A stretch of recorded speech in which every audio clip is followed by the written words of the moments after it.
Nah, seperti yang kita bisa lihat ya, kita berbicara tentang what is standardized test ya. Standardized means you have the minimum score ya, or minimum kriteria ya. Jadi yang namanya standar itu tentu berbeda-beda ya. Kalau masuk ke IGM standarnya ini, masuk ke Unsri standarnya ini. Ya, when we discuss about standardize ya, it's mean that the tools, the instrument ya, it is set by the specific or some criteria based on uh, siapa apa ya, vendornya ya atau publishernya seperti itu ya. Jadi TOEFL beda dengan IELTS karena vendornya berbeda ya. Tapi apakah kedua-duanya terstandarisasi? Terstandarisasi berdasarkan vendornya masing-masing ya. Nah, in this chapter ya, this book give us lima dari saya lima contoh standardized test ya. Ada TOEFL, IELTS, MELAB, TOEIC, empat ya, empat cuman ya, ada empat ya. While I think in this campus, we already use TOEFL and TOEIC. TOEFL itu tahun 2018 ke atas itu pakai TOEFL kita, ya. And then back to your period ya, we have TOEIC ya. Meskipun nanti kalian akan pakai English Core tahun depan semester depan, but actually they test this the similar things ya. Intinya tes dari TOEIC, TOEFL itu mereka sama-sama menguji profisiensi bahasa ya. Nah, kalau kita lihat tadi juga disebutkan oleh Wulan ada contohnya ujian nasional. Misalnya kalau di Korea ada ya, dari kuliah mau dari SMA mau ke kuliah itu ada nama tesnya. Apa namanya? Nah, SAT sama lah di Amerika negara-negara maju namanya SAT. Lalu kita dulu ada juga ya kan SNPTN ya. Zaman dulu sekali itu namanya Eptanas. Pas ya, zaman dulu tuh Eptanas dulu ya. Berubah menjadi UN, ujian nasional misalnya. Berubah lagi ya. Kemudian dulu zaman saya namanya SNM, bukan zaman saya bicara zaman saya ya. SNMPTN. SNMPTN. Zaman saya 2010. Ya, pokoknya ada tes tertulis juga. Ada yang jalur undangan, kemudian yang mandiri ya. Oh, berarti saya itu SNMPTN. Saya nggak sombong ya, saya nggak sombong. Iya, saya undangan. SNPTN. Wah, PPA itu sebelum enggak PPA betul. PPA itu sebelum ada SNPTN. 2000 angkatan 2000 kakak kelas saya 2006 itu masih namanya PPA. Pas masuk zaman saya 2010 kami ke 2011 itu ganti nama SNPTN dan SBMPTN ya. Nah, sekarang kan juga berubah namanya kalau nggak salah ya. But actually it's still the same. Kalau di Amerika ya tetap namanya itu SAT ya, yang di sana tadi. Intinya kalau kamu masuk kuliah ada standar dasar layak untuk kuliah, ya. Yang diujikannya apa saja? Yaitu semua kompetensi yang diajarkan dari SD, SMP, SMA. Bahasa Inggris, matematika umum, IPA, IPS, ada semua di situ, ya. Jadi ini contohnya ya, standardized test yang biasa dipakai di negara-negara ya. Kita juga ada tapi berbeda namanya saja ya. Scholastic Aptitude Test. Ya, scholastic itu berhubungan dengan akademik, aptitude itu bawaan dasar kita belajar selama 12 tahun di tes seperti itu. And then we have TOEFL. TOEFL itu lebih ke American English, ya kan? TOEFL tuh nggak ada speakingnya, Sir. Ada kok speakingnya TOEFL. Tapi yang biasanya kita datang ke sentral, kita datang ke Unsri, Muhammadiyah, itu yang sifatnya yang apa ya? Tidak komplit akhirnya ya. Jadi kita cuma ambil three skill saja without speaking. Tapi ada juga dia speak, ya. Kalau IELTS lebih ke British English, ya. Dan it is in Palembang, Indonesia, it is more expensive than IELTS. Kalau IELTS kita bisa PBT yang paper base itu bisa 550 sekarang. Zaman dulu 3,5 400, sekarang sudah 550.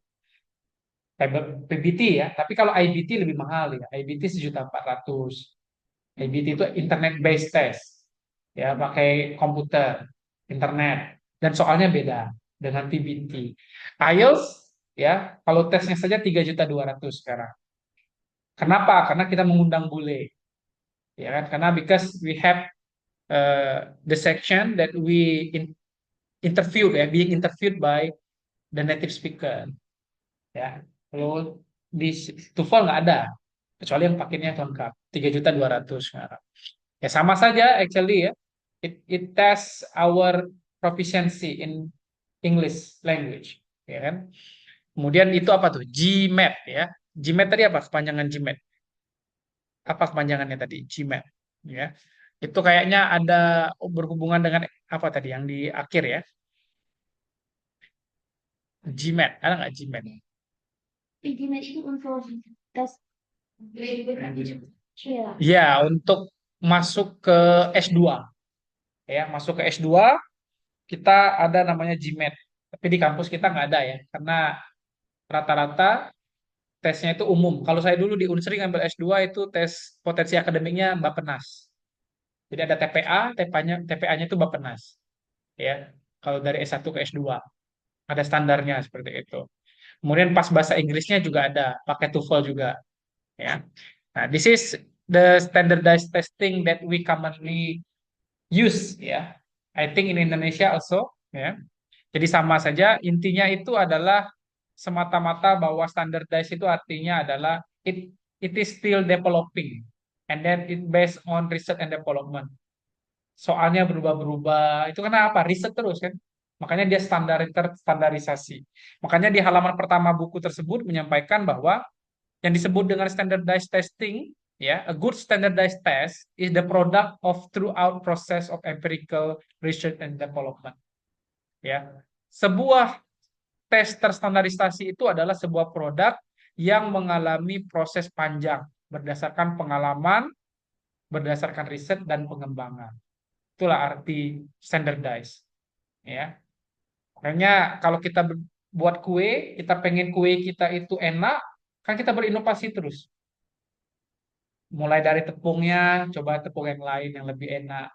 Sirupnya mungkin sirup yang lebih bagus. Kan terus ya kita trial error, research and development. Sampailah kita menemukan ini signature bakery saya misalnya. Ya, nama makanannya ABCD misalnya. Ya, sudah tadi dengan research terus, research. Nah, itu yang disebut dengan standardized, ya, terstandarisasi, ya. Jadi kalau berbicara standarisasi tentu berdasarkan siapa yang menstandarisasinya, vendornya seperti itu. Ya. Nah, kita berbicara juga tadi about advantages and disadvantages of standard testing ya. Ada beberapa hal yang perlu diperhitungkan ya. Pertama itu kalau kita berbicara tentang advantages. Pertama itu adalah efisiensi ya. Efisiensi itu artinya adalah less energy ya, less energy more input ya. Semakin sedikit tenaga, semakin maksimal hasil itu namanya efisiensi. Contoh kalau kita mana lebih efisien mau ke PTC, jalan kaki, naik mobil atau naik motor?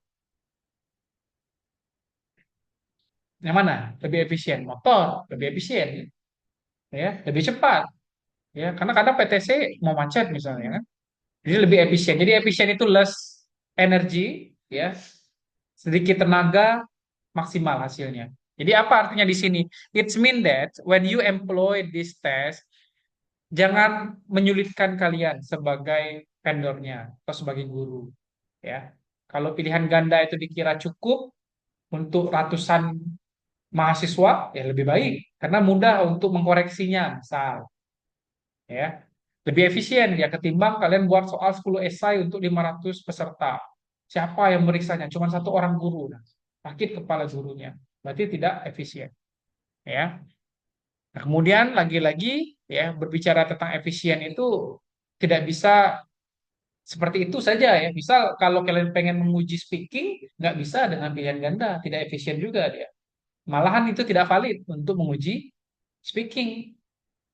Ya, if you want to test or measure your student performance in speaking, at least you can use role play, simulation, ya kan? Bisa, tapi kalau pilihan ganda dirasa kurang cocok. Apalagi kamu pengen mencoba untuk mendengarkan vocabulary, pronunciation-nya, ataukah mechanical-nya, ya. So you can use maybe interview, atau you can use maybe role play, ya. Atau kita buat drama, boleh juga drama, ya. Nah, itu kan lebih efisien dan lebih valid ya. Tapi kalau dia menguji reading, mungkin cocok pilihan ganda. Rather than we use interview for reading, for the example. Bisa juga reading itu pakai interview untuk reading comprehension, but it takes time. How about the student maybe 30 something, ya, 30 orang. Diujikan satu-satu untuk readingnya saja, reading performance, reading comprehensionnya. It takes time. Ya kan? It means that insufficient. Insufficient itu lawan kata dari sufficient. Ya, jadi sama saja tidak efisien juga. Ya. And then it must be standardized, ya, terstandarisasi. Ya, standarisasi itu artinya adalah apa patokannya seperti itu ya. Kamu bisa bilang anak ini tuh C nilainya apa standarnya seperti itu. Jadi ada patokan, ada kriteria, ada measurement yang harus dilihat. Nah, kembali lagi itu ada validity. Lagi-lagi ini berhubungan dengan 3 bab sebelumnya. Ya, setiap instrumen itu harus ada reliability, validity, ya, harus betul itu ya. Penelitian juga harus seperti itu. Valid itu kan apa yang diuji, itu yang diajarkan seharusnya. Ya, valid dia. Tentu hasilnya sesuai dengan yang kita minta. Tapi beda yang diajarkan, beda yang diuji, ya tentu tidak valid hasil tesnya. Ya. Nah, this is the advantages. Ya. Apa juga disadvantages-nya? Nah, terkadang ada juga disadvantages-nya ya. Misalnya inappropriate use, ketidaksesuaian penggunaan.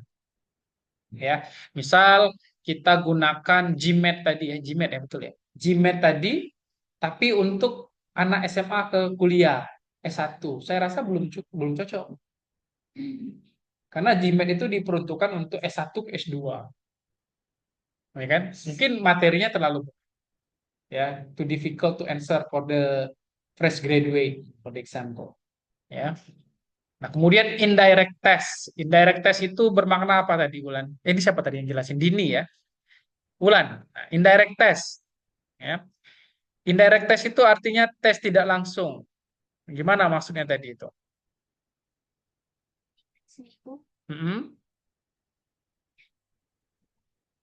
eh, tesnya itu tidak langsung terjadi karena kan tesnya bentuknya ABC, Sir. Mm-mm. Jadi itu kan tergantung pemahaman pengertian mereka dari soalnya. Jadi nggak langsung. Jadi agak beda sebenarnya. Soalnya kalau kalau kita ngisi ABC itu pasti salah. Tapi kalau kita langsung ngomong, disuruh ngejelasin, soalnya sama, tapi kita pakai lisan. Berarti jawabannya bakal beda, San. Gitu jadinya. Oke, ya, yang dimaksud dengan indirect test tersebut di sini adalah bahwa terkadang tesnya itu tidak menguji variabel semestinya. Itu maksudnya ya. Contohnya kayak pilihan ganda. Reading itu bisa pilihan ganda. Bisa juga dia speaking, ya kan? Kayak kita dengarkan listening, ya kan? Bisa juga itu membantu speaking, tapi dia tidak langsung kepada objektif variabelnya apa seperti itu. Ya, makanya disebut dengan indirect test, ya. Tidak menguji langsung apa kriterianya gitu loh, ya. Kemudian unproven assumption. Nah, ini terkadang juga ya. Not apa? Maksudnya itu asumsi yang tidak bisa dibuktikan gitu ya. Jadi orang yang pintar TOEFL-nya 550 ya, it doesn't mean that this man or this woman can speak fluently, structurally right in English. No, ya. Karena proficiency test kayak TOEFL itu adalah belajar, belajar, belajar terus, testing ya. Karena sifatnya latihan, latihan, latihan. Makanya kalau kalian ikut bimbel TOEFL, bimbel IELTS, yang diajarkan cara menjawab soal. Iya, cara menjawab soalnya, bukan language skill-nya. Ya. Nah, terkadang ada juga unproven assumption seperti ini. But if you want to if you want to enrich or to improve your language skill, ya belajarnya ke kelas language skill betul. Jangan ngambil kelas TOEFL. Karena kalau kelas TOEFL itu cuma untuk proficiency saja. pemahaman kalian saja. Makanya orang yang TOEFL-nya 600 belum tentu dia baik dalam berkomunikasi, ya. Pengetahuan dia mungkin bagus. Oh, ini salah, ini pakai artikelnya bukan en. Ya, oh ini plural, berarti pakai to be ini. Pengetahuan dia bagus, but language performance-nya belum tentu, ya. Kemudian ada high consequences, ya. Konsekuensi tinggi benar yang disampaikan oleh Wulan tadi, ya.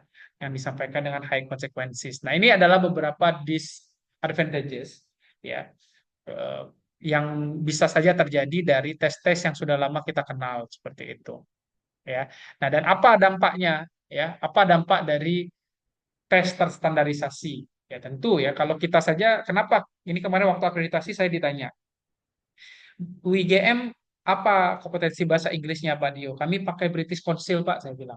Pakai English Core. Oh, nggak rugi duitnya. Lari ke Amerika, lari ke Inggris gitu ya.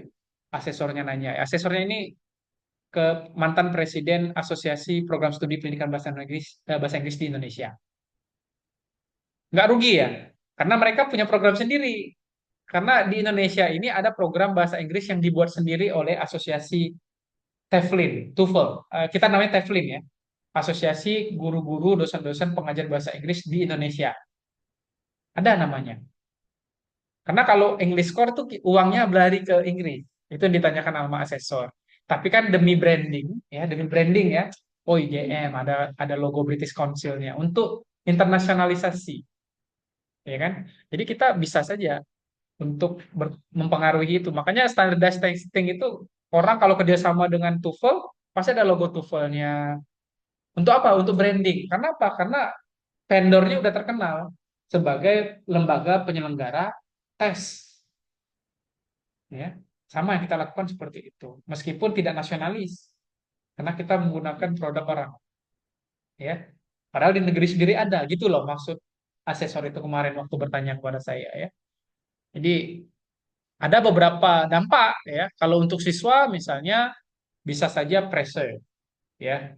Kalau tidak lolos UN, kayak dulu ya, zaman dulu zaman saya tuh tidak lulus UN itu akhir dari segalanya, ya. Kalau zaman sekarang lah serba salah juga, tidak ada UN lebih kacau lagi ternyata. Turun performance siswa zaman sekarang itu. Zaman dulu berlomba-lomba, bimbel, ya, pengen tamat. Zaman sekarang bimbel tak bimbel, lolos dulu, ya. Makanya anak zaman sekarang malah turun kualitasnya sejak tidak ada ujian nasional, ya. Dulu serba salah juga, terlalu tinggi speknya bikin stres juga, ya kan. Oh, lulus ujian nggak nih, ujian nggak nih. Tapi enak, anak-anak tuh berbondong-bondong bimbel, bimbel di Ganesha Operation lah, bimbel di Primagama ini, hana-hana bimbel untuk lulus pas 3 SMA itu. Zaman sekarang kan enggak, ya, karena nilai sekolah semua yang bantu. Nah, nilainya tinggi-tinggi semua, ya. Pressure, ya. Sometimes pressure dan motivation tuh kayak pinang di belah dua. Terkadang bisa jadi bagi seseorang itu motivasi dia, ya kan, aku harus dapat kampus A, motivasi. Terkadang jadi dilema juga, misalnya stres, ya. Jadi ya eh, tertekan, ya. Intinya sebuah tes seperti UN masuk SNPTN itu seperti pisau bermata dua kan. Sebelah kiri bisa stres, sebelah kanan memotivasi, ya kan. Nah, kalau sekolah gimana? Ya, sekolah juga sama, ya. Kalau untuk kita, contohnya kita IGM yang menggunakan British Council, ya, ya tekanan juga kita. Kita pakai British Council, tapi ternyata alumni kita yang tamat megang sertifikat nggak bisa bahasa Inggris. Dan kalian nanti kan wisuda semester depan, mau yudisium kan tes bahasa Inggris dulu, English Core. Jadi pas wisuda dapat dua sertifikat, ijazah, transkrip, sama English Core Certificate. Oh, sertifikatnya 450. Megang mau daftar kerja 450. Masuk ke misalnya Palemkit, ke Kumbang, misalnya jadi guru SMP atau ke Ignatius. Oh, 4,5 nilainya 500 bagus. Coba dulu. Nah, pas dites nggak bisa. Nah, kan berarti apa? Pressure juga untuk instansi IGM nih berarti nembak-nembak, berarti, ya, tentu sama ya. Ya. Dan tentu secara keseluruhan tes-tes yang sifatnya standardized ini tentu akan berpengaruh. Makanya tadi dia riset development tiap saat tuh berubah, diperbaiki, evaluasi. Sama dengan kurikulum. Kurikulum itu kan tidak bisa statik, tidak bisa diam saja, tapi berubah terus. Merdeka. Sekarang Merdeka Belajar. Siapa lagi tahu lagi tahun depan lah berubah, bukan Merdeka Belajar lagi, tapi Merdeka Belajar Jilid 2 bisa. Ya kan? Karena menteri sudah berubah, ya kan? Siapa tahu ya. We don't know ya. But yang jelas kurikulum itu harus berubah, ya. Harus menyesuaikan tuntutan zaman. Sama, tes juga seperti itu, harus sesuai dengan tuntutan zaman. Ya, mungkin sekarang masih PBT semua tes. Lambat laun tidak ada lagi namanya tes PBT. Tes itu IBT semua. IBT, ya, pakai internet, internet, internet seperti itu ya. Nah, and then how we develop standardized language proficiency test, ya. Banyak ya, caranya itu banyak. Tapi untuk kita di kelas sebagai calon guru, saya tidak akan menuntut kalian buat TOEFL, nah. Tapi setidaknya itu adalah bisa benar buat soal. Ngajar materi reading, ya soalnya betul. Opsi ABCD-nya ya betul. Ya, kalau nanti eksperimen untuk judul penelitian betul juga. Ya, makanya kita melihat langkah-langkahnya. Ya, saya tidak menuntut untuk seperti TOEFL dan IELTS. Itu kan organisasi yang sangat besar sekali. Nah, sebagai individu seorang guru ya setidaknya kita harus tahu cara buat tes yang terstandarisasi.